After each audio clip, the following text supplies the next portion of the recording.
welcome to the Better You podcast. We have a very, for lack of a better word, intense discussion with us today. We're going to be talking about domestic violence. With us, as always, we have Allie Bailey, and we also have a social worker with the Illinois social work system. Please correct me if I'm wrong in how I'm saying that, Sherry Navash. So, without further going into it, I think I want to get into what is domestic violence. Well, I think domestic violence, a lot of people, when they think of it, is the physical abuse.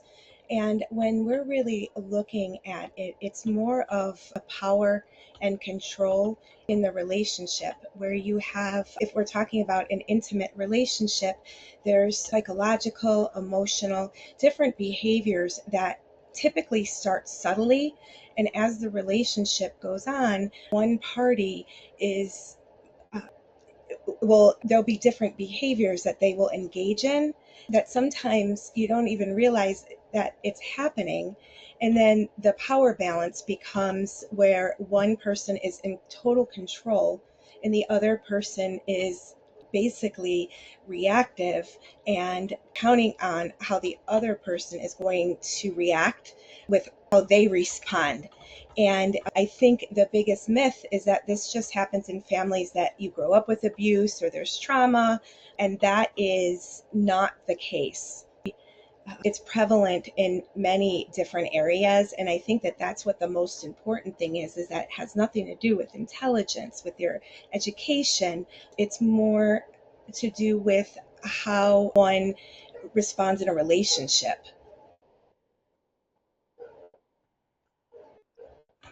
I have, in the interest of disclosure, I have some experience with domestic violence, not on the relationship end, but my birth father was very abusive toward me. And I have to agree with you. I think there's this perception that everyone has when they think about domestic. Well, there's two that I see, and please correct me if I'm wrong. But one is that it's out there and it's not happening to me or anybody I know.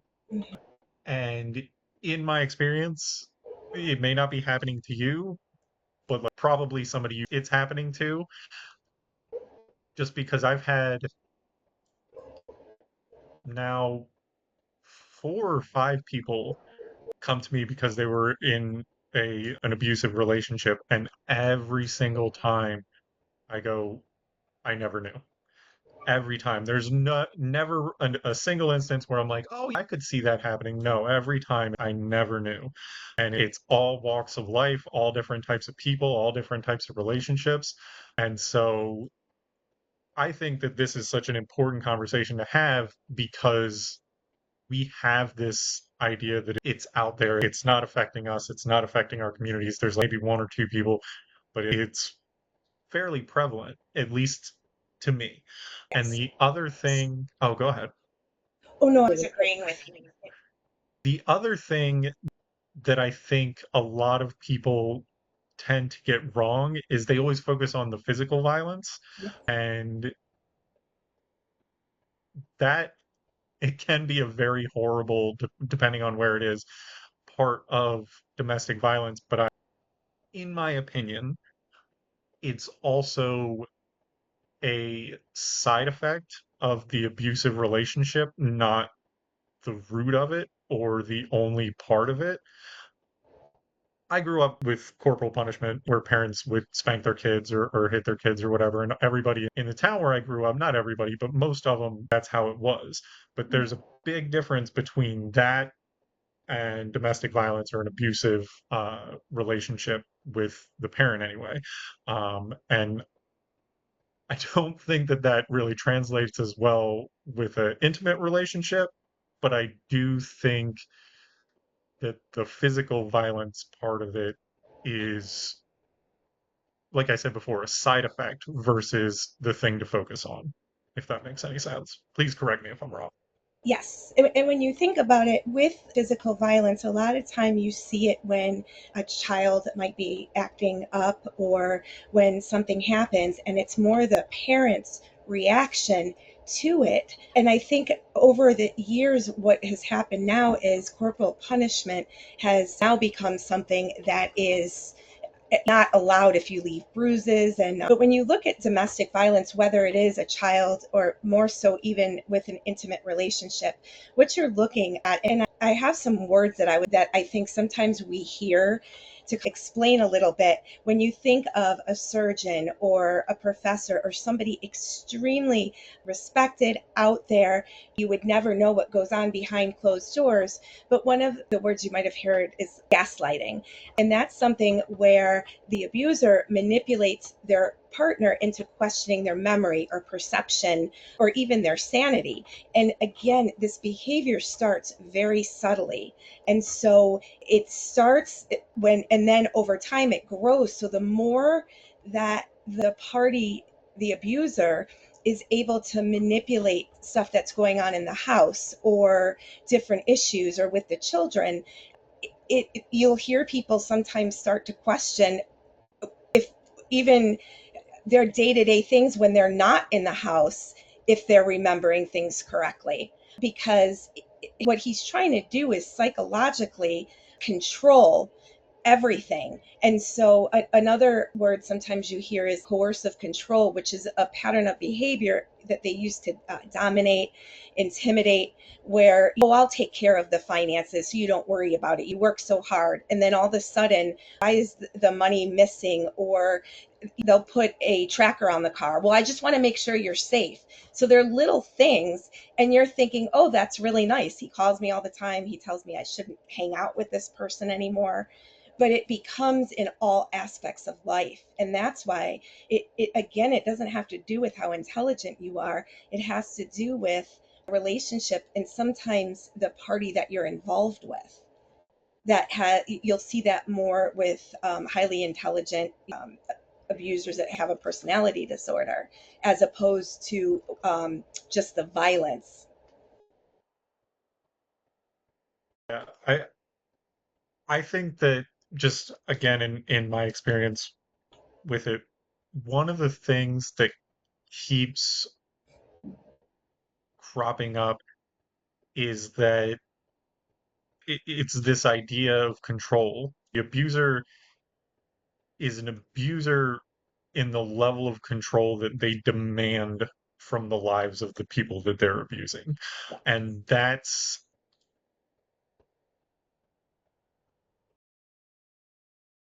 on the surface, it doesn't sound that bad, but living it, it's very stifling. It is a prison that people in those situations are in because they don't have control over their own lives in virtually any way. And the other thing is that because an abuser, again, just in my experience, is or becomes so adept at exercising their control over other people, they're also or they tend to be very good at manipulating systems and perceptions to continue to exercise that control, regardless of the effort to escape or whatever it may be. And part of that is court systems, but part of that is also the relationships around people. You talked about the gaslighting and making people doubt their memories and things like that. And so that's part of, for me, anyway, I think that plays into what I was talking about before, where you never know Yeah, because the abuser and the controller is always, not always, I'm sure sometimes they really suck at it, but those people get caught quickly. They're able to make everything look normal and seem normal when it's anything but underneath. that's a really good point. When you said living in a prison, that's exactly how I'm working with individuals that relationship. It is. It's a prison in your mind because you're completely controlled by your partner. And if they ask for help, or if you're starting to talk to a family member and say, talk about what's going on, a lot of times the other party's already gotten to them and saying and already set something up so that when um, if there was an issue in the house, he's going to set it up so when she might reach out, he's already laid the foundation for how he wants it to look. And so, exactly, he manipulates all systems. It's a really difficult situation for anybody to be in, and a very difficult situation to escape. And it's also, I think, it's almost impossible to recognize because the, the signs of it seem normal until you're starting to put everything together and say, oh, well, now that I have this one piece, everything else is coming into light. But even then, maybe not. Maybe they've done that good of a job where you're still doubting. That's why I think it's so important for the ed domestic violence and that people begin to understand what really goes on. Because the most important thing for me when um, I come in contact with someone that is not to judge, not to listen to to really listen to what's going on, because then you're able to put some of the pieces together if you've been educated in it, and to begin to psychoeducation is so important even for the client or for the individual that's going through it, because they don't realize it.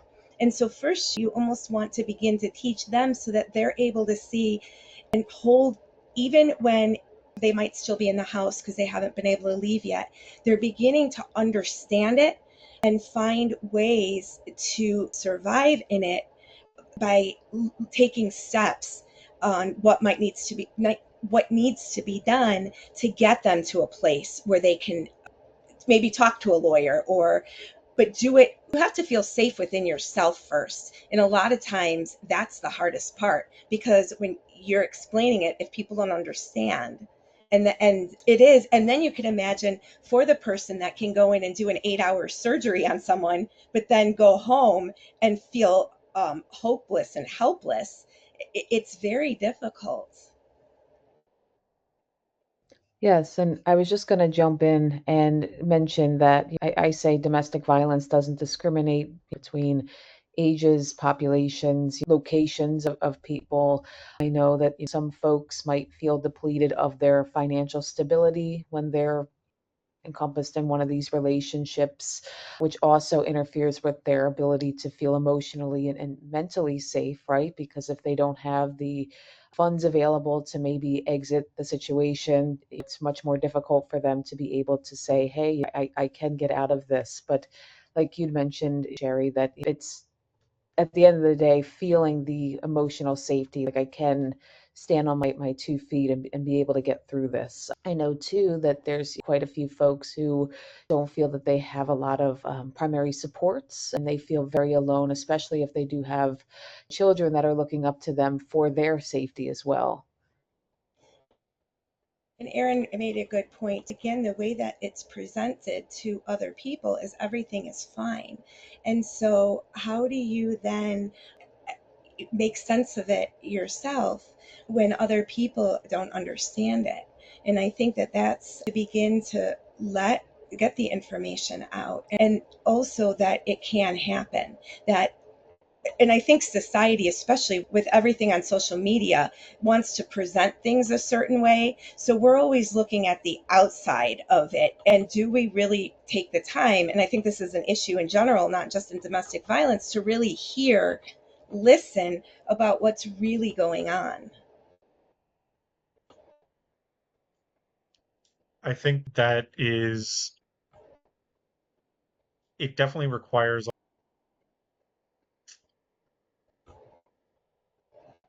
a lot of ability to detect. I'm at a loss for the word. I'm just thinking of a lot of perception. There we go. Thank you. But it requires a lot of perception to really see what's going on, to share it. Somebody that I really look up to a while ago shared with me that she was in an abusive marriage. And because of my own history, I was immediately like, okay, I understand, I want to help, I want to do everything that I can to help.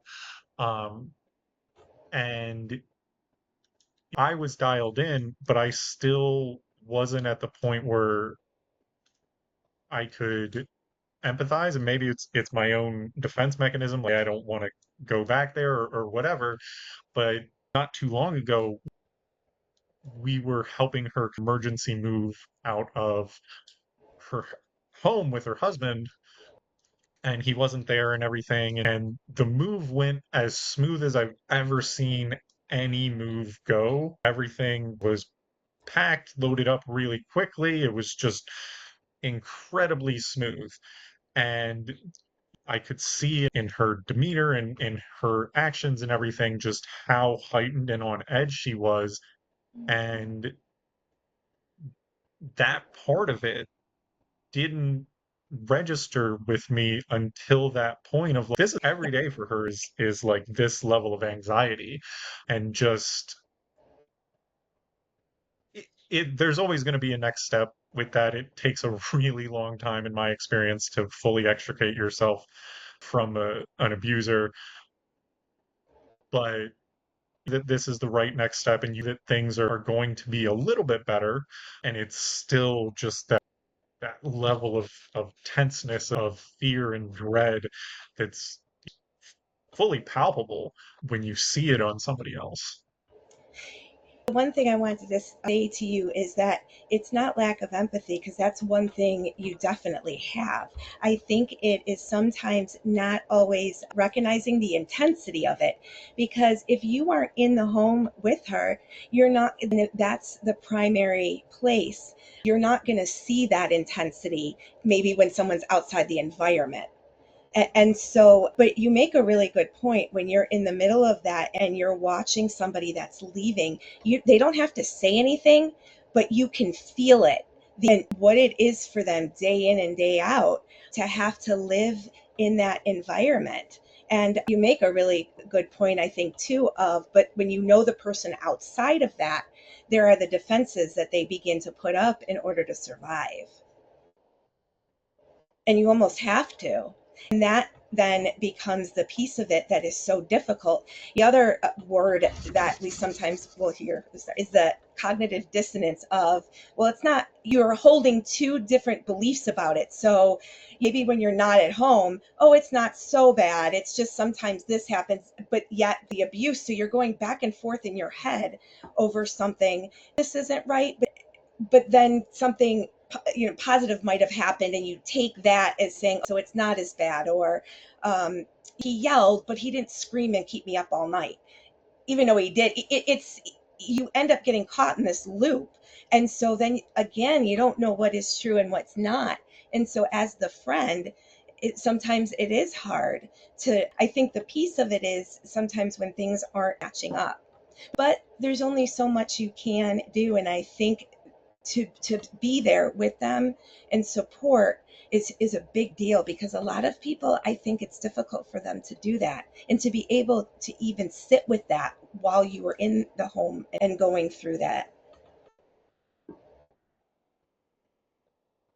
I think that one of the things that she talked about as we've kind of discussed this, and this is really my first experience with somebody who is very successful. Um, um, I would say more successful than I am. But is that people tend to fall into one of two camps when it comes out. And that is the I don't want to touch this because this is just very complicated and murky, or the whatever you need, I'm there no matter what. And I think that